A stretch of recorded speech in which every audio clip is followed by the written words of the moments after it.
Well, hello. It's your loving and dearest, humblest of uncles in casual attire once again.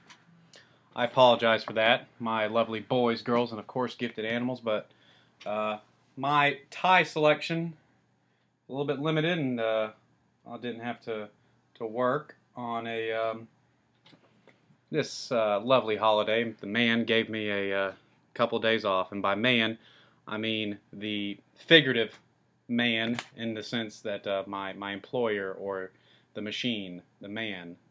Maybe some of you don't get that, so I thought I'd explain. Anyway, what are we doing tonight? Well, we're doing something called Moe's, which is a south, well, I think it was starting in Georgia. Not 100% sure on that, but I'm pretty sure it started close to the University of Georgia. And I got a bag of tortilla chips and some queso. We'll munch on that later. But we also got, of course, a burrito, which you know your uncle's a big fan of.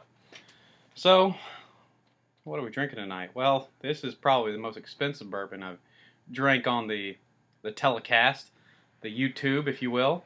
And it's called Booker's. And it costs about $80 a bottle. I didn't buy it. I can't imagine that whoever did has a little bit of a hole in their pocket. Because it's so expensive. It's void of money now. It's a really good bourbon. It's about 63.5% alcohol. That's right, 127 proof. It's very potent, but it goes down smoothly for that high of an alcohol content, which speaks volumes to its quality. Probably one of the best bourbons, if not the best, I've ever had in my life. A lot of oaky notes.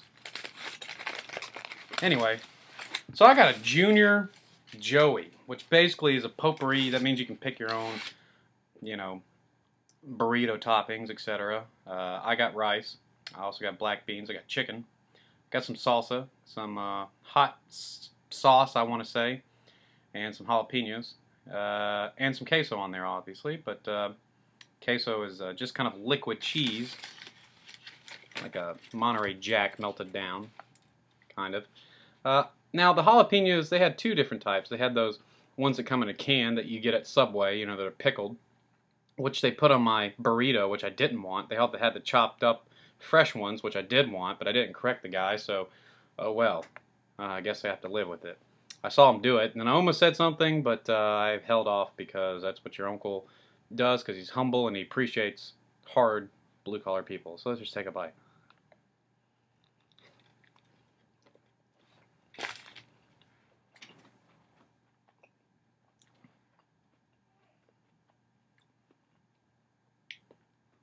Well, I bit straight into one of those jalapenos.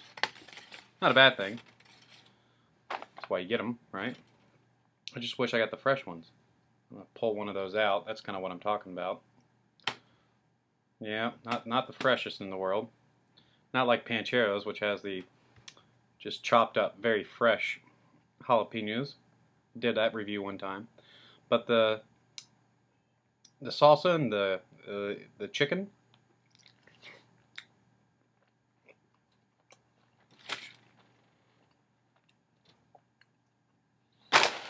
nope, no napkins. It is of a very high quality, and you know, when I compare this, I really wanted to do Moe's when I did my burrito phase. I did Qdoba, Pancheros, and Chipotle. And I like Chipotle probably slightly, just a little bit better. Pancheros is a very close second, and sometimes I change my mind on that. Pancheros is absolutely fantastic. Moe's I had forgotten about. I hadn't had it in about 3 years. And it doesn't disappoint.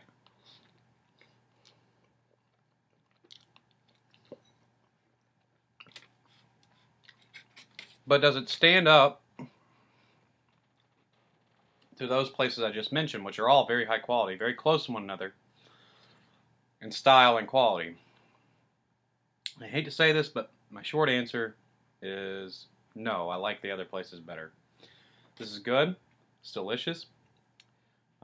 Chicken is just not of a higher quality as I guess I'm expecting right now. The queso is good, but not as good as, let's say, Pancheros, that's for sure. and obviously Chipotle doesn't offer that. And it's just kind of bland. I mean, the salsa is pretty good as well. It's just nothing special. It's a burrito, so that means, ooh, it's really good. But if I had this lined up next to Pancheros or Qdoba or anything else, I'm not going to choose this one first.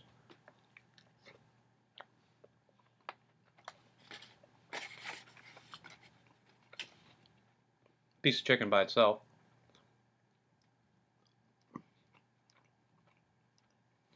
Yeah, I'm not blown away by it. You know, it's good, just nothing super special.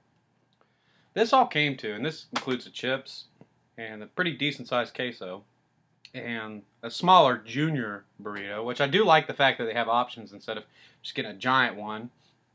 It's nicer to have a little bit better portion control there, which I prefer because I'm not going to eat I get very full if I eat a whole burrito. So overall, pretty decent experience. I mean, this definitely is above average, and it's definitely good value. This came to actually $9.38, and you know, for all this, I don't think that's a bad deal. So what should your uncle rate this? Well, I don't know. It doesn't deserve a 7, but it deserves close to a 7, but not a 6.9. So I think it should get a 6.6804. And it's just because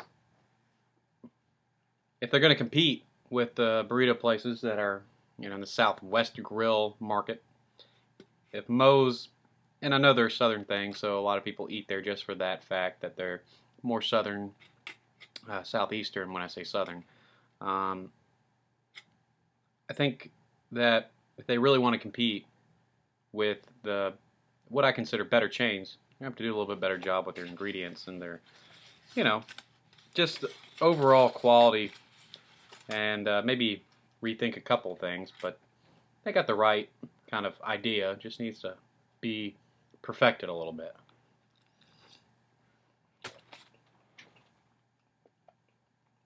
But if you've never had Chipotle and you had this, you think the world of it. So that's the thing with these burrito places. So all of them are so good that this kind of just, in comparison. But on itself, if you hadn't had all those, you'd probably think this is fantastic.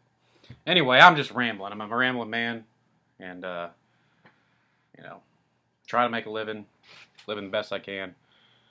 Someone said that once. Anyway, God bless. Happy New Year, and hope to see you again. As always, you take care.